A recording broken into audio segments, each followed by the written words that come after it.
All right, so let's start to layer. So first of all, you can see the noodles here in the pan. Notice that they don't quite fit. See how it's kind of angled a little bit up on the side? That's not a huge deal because once you put the sauce in and start laying everything, eventually those noodles are going to kind of fall down to the bottom. But sometimes you do have to kind of snap these noodles to make them fit a little bit. See, I ended up with just a little bitty piece right there, but save those, don't throw them away, because you can put those into your layers and no one's ever going to notice they were the little pieces from the end. All right, so start off with a layer of the pasta and then basically just start putting your sauce in. You want this first layer to be enough that it's basically going to get your noodles to be not like, you know, drenched, but you want them all to get a little bit soggy here. That's probably about what I would do there. For the first layer of cheese, I always go with the ricotta.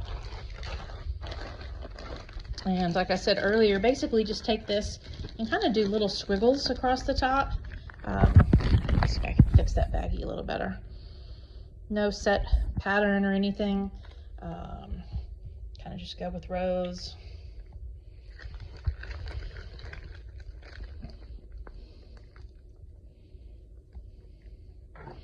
I normally just do one layer of ricotta when I make this lasagna.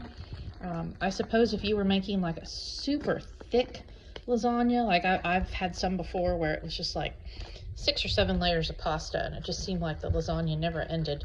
I could see maybe doing another layer of ricotta with a lasagna that thick. I normally only get to 3 layers of lasagna noodles, so 1 layer of ricotta is going to work just fine. So once that layer's down, come back with your next row of pasta.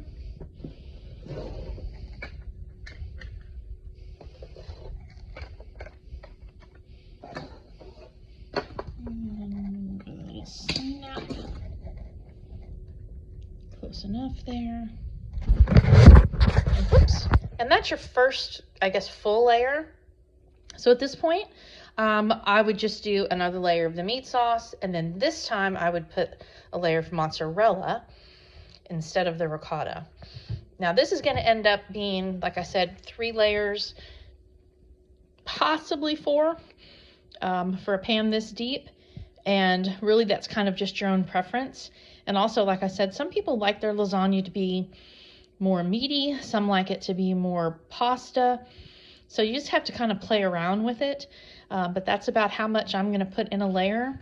And at this point, I'm going to just make another layer of sauce, and then the mozzarella. And remember what I was saying earlier about how you want to make sure there's enough sauce on here that you're not trying to drench the pasta, but these noodles cook while it's being baked, so you need enough sauce in there to make sure there's a good covering. And that looks about right to me. So I'm gonna throw a little mozzarella on the top. I think I mentioned earlier, I'm a pretty big cheese fan. This is all subjective to how much cheese you like, or even how much cheese you have on hand.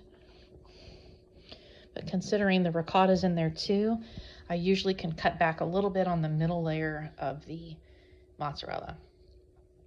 All right, so at this point, I'm going to layer in the basil leaves that I mentioned earlier. So I'm going to stop the video to get the basil.